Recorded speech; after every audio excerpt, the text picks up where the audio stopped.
నాకు తెలుసు నేను ఈ కంటెంట్ క్రియేట్ చేయడం స్టార్ట్ చేసినప్పటి నుంచి, వీడియోస్ పోస్ట్ చేస్తున్నప్పటి నుంచి ఎవడెంత నవ్వుకుంటున్నాడో, ఎవడెంత ఎగతాళి చేస్తున్నాడో, వీడా వీడేం బీక్తాడు లైఫ్‌లా, వీడేం పొడుస్తాడు లైఫ్‌లా అని చాలామంది అనుకుంటుండొచ్చు.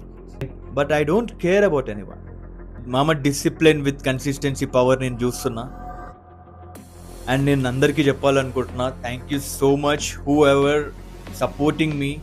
నాకు పెరుగుతున్న ఫాలోవర్స్కి, వ్యూస్కి, షేర్స్కి, లైక్స్కి. నన్ను నేను ఫస్ట్ టైం వేరే వాళ్ళ స్టేటస్లో చూస్తున్నా, నా వీడియోస్ వేరే వాళ్ళ స్టేటస్లో చూస్తున్నా. Really very happy. Thank you so much. ఇదిరా రిజల్ట్. 22nd డే స్టార్ట్ అయింది. నేను వెనక్కి తిరిగి చూసుకోను అని అనుకోవచ్చు చాలామంది. వీడేంద్ర భయ్ చిన్న రీచ్కి, కొంతమంది ఫాలోవర్స్కి, కొన్ని లైక్స్కి వీడు ఇట్లా మాట్లాడుతున్నాడు, తలపోగరు, యారోగెంట్. లేమా, హార్డ్ వర్క్, పెయిన్, 4 గంటలు 5 గంటలు నిద్ర. నా లైఫ్లోకి వెళ్ళిపోయిన పర్సన్ చెప్పిన మాట ఇది. Hard work pays of.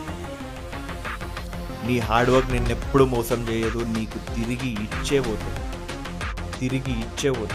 నీ కష్టాన్ని నువ్వు నమ్ము, ఆ కష్టం నీకు ఏదో ఒక గిఫ్ట్ ఇచ్చే పోతుంది. ఊరికే మాత్రం వేస్ట్ అవ్వదు. నీ హార్డ్ వర్క్ అస్సలు వేస్ట్ అవ్వదు. Mind it. All the best బేటా. ఇప్పుడు వాళ్ళతో వీళ్ళతో ఆర్గ్యూ చేయడం, ఎక్స్ప్లెనేషన్ ఇవ్వడం, నా లైఫ్ ఇది అని నేను ప్రూవ్ చేసుకునే ట్రై చేయడం ఆపేసిన. ఇప్పుడు నా లైఫ్లో నేను చేస్తున్నది ఒకటే, జస్ట్ నా లైఫ్ని నేను బిల్డ్ చేసుకుంటా. ఎవ్వరి సపోర్ట్ లేకుండా ఎలాన్గా నా కంటెంట్ నేను క్రియేట్ చేస్తున్నా, నా వీడియోస్ నేను ఎడిట్ చేసుకుంటున్నా, నా జిమ్, నా మోటివేషన్, నా వెనుకలు ఎవరో ఉన్నారని నేను స్టార్ట్ చేయలే. నాకు రేపు ఎవరో వస్తారు, హెల్ప్ చేస్తారు, నాకు ఏదో చేస్తారు అని నేను స్టార్ట్ చేయలే.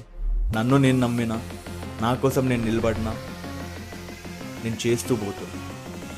దమ్ముంటే ఆపేటోడు ఆపండి.